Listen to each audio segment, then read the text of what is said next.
Cette semaine, avant de commencer une nouvelle leçon sur en grandeur et mesure, je voudrais qu'on revienne un petit peu sur les mesures de mètres, de grammes, tout ça, et qu'on les fasse avec les nombres décimaux, parce qu'on sait faire des conversions dans un tableau avec des mètres, des grammes, des litres, mais avec des nombres entiers.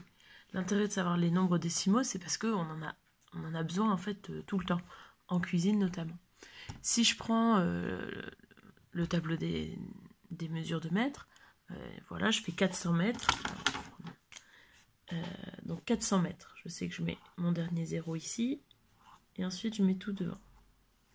D'accord?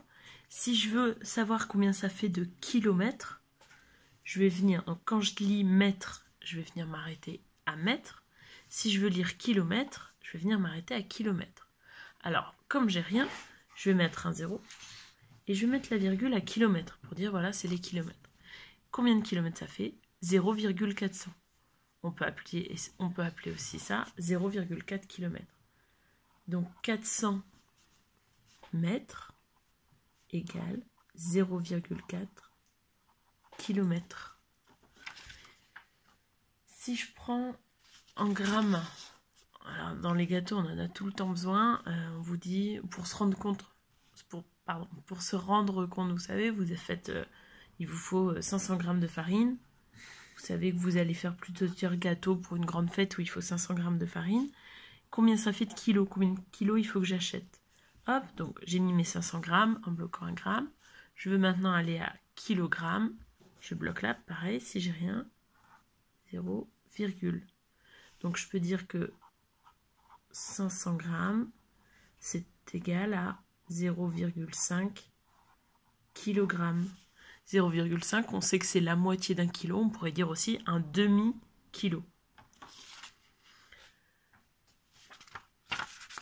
Si je prends des litres, bah après on passe souvent des litres dans les plus petits ou entre grammes et kilogrammes parce que c'est les mesures qu'on utilise le plus.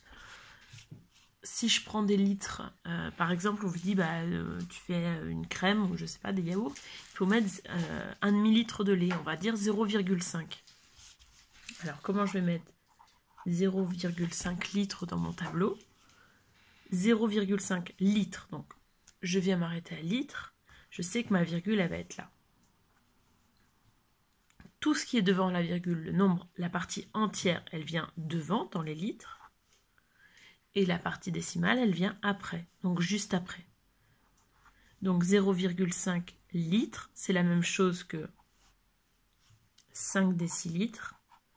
Comme on est derrière la virgule, j'ai le droit de rajouter des zéros. J'ai le droit de dire aussi, si je m'arrête à centilitres, par exemple, je ne tiens plus compte du 0, la virgule, elle vient si je parle des litres.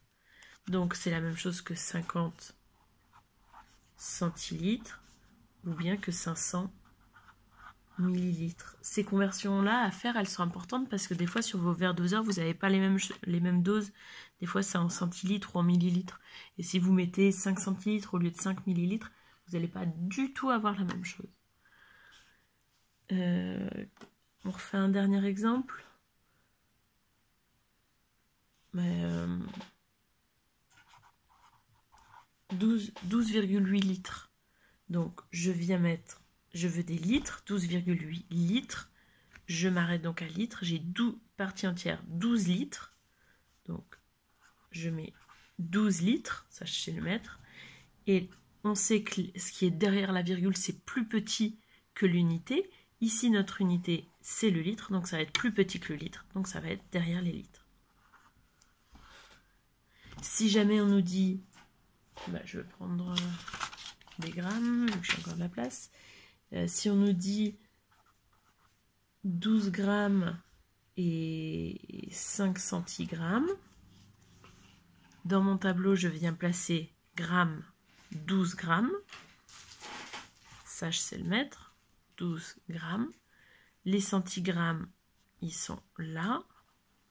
Je complète avec un 0 au milieu, forcément. Et là, après, ça dépend du résultat, en quoi je veux le donner. Si je veux le donner en centigrammes, j'aurai pas de virgule, ça fait 1205 centigrammes. Si je veux le donner en grammes, je m'arrête au gramme, je mets ma virgule. Ça nous fera 12,05 grammes. voilà comment on peut utiliser les nombres décimaux dans les conversions.